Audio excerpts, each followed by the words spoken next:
Welcome back to the Hospital Chaplain Training. We have been speaking with Chaplain David Kilele about hospital ministry. Now we'll be speaking about the chaplain's working relationship with the doctors, nurses, and the other staff in the hospital. Thank you very much. Speak to us about the importance of the chaplain having a close working relationship with the doctors, the nurses, and the other staff in a mission hospital. Many doctors don't see any relationship with the chaplains. And I have watched over the years. And I have realized the doctor, in some cases, cannot do without a chaplain. A live example. This patient was having a terrible pain. Every part of the body is aching. Dr. Russell White examined for 3 hours. He could not find any problem. He said, David, come. I've done all my part. I want you to do the rest. After talking with her for 1 hour, I realized she has a social problem, which you cannot take the patient to the lab. You cannot take the telescope that the doctors like very much to measure it. So after talking with the patient, I counseled her and I helped her.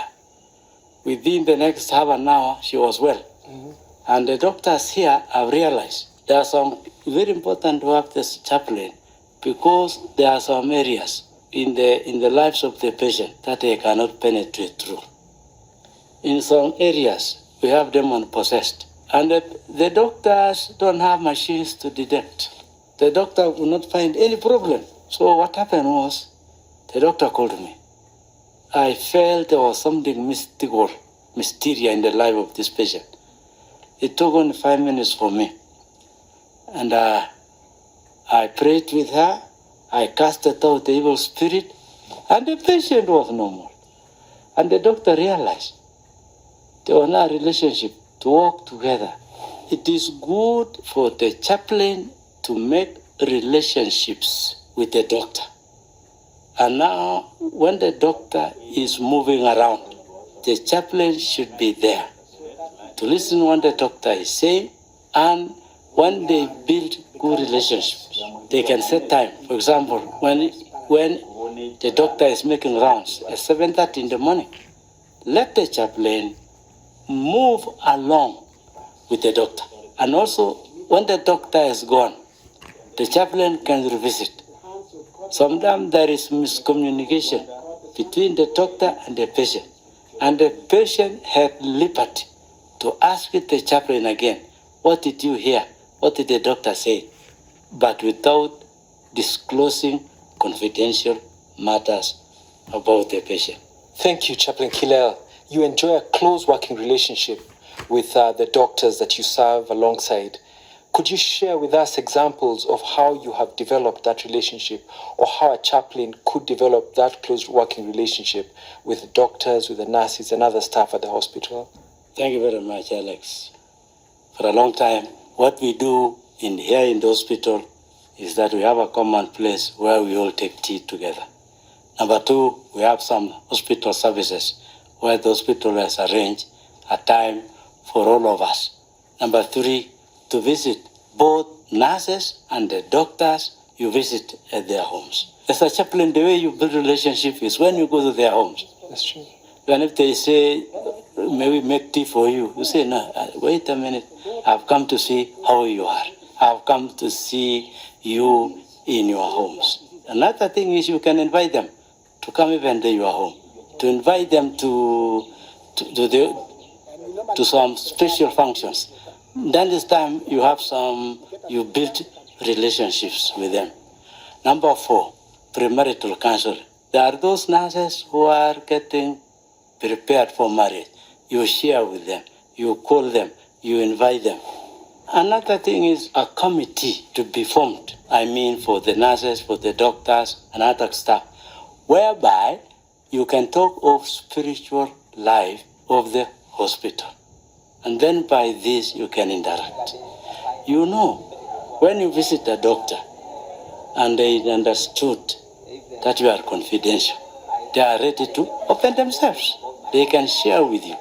And then family life. You know, we are human beings. Sometimes some of the doctors are not satisfied with their family lives. So it is good when you visit them, but mind, be confidential. Don't share with anybody whatever you are going to say. Thank you.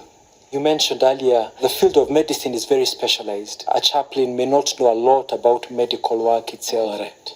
What happens if there is a strained relationship or conflict between a chaplain and a doctor? What advice would you give?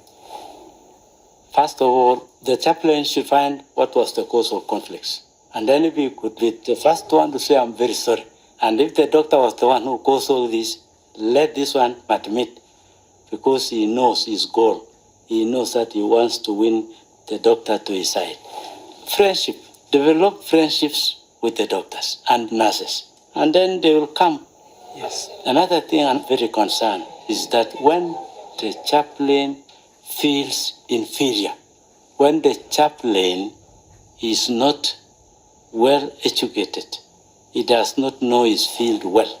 That is why we need the chaplain to understand what is his ministry, what is it entail. So when he comes to counseling, he should know very well about counseling, especially confidentiality. As a chaplain, he could bring all the doctors and the rest of the staff when he is confidential. The last one is when he reads the books. You know, somebody who reads books does not mean you need to have a degree, but you are very good in the language. You know you are reading what is going on, and then that makes people like you. Yeah. So as a chaplain, you need to be reading. You need to be a reader, so that you are, for example, current affairs. You know what is going on in the country. You know so many other things. You read books, you share, even during your preaching. And you know what's going to happen. This person knows what he's doing. And then also expose yourself to the doctors in such a way that they know that you know your work. May I just quote this? The doctor gave medicine to this patient. Do you know what happened? He was coming up very well.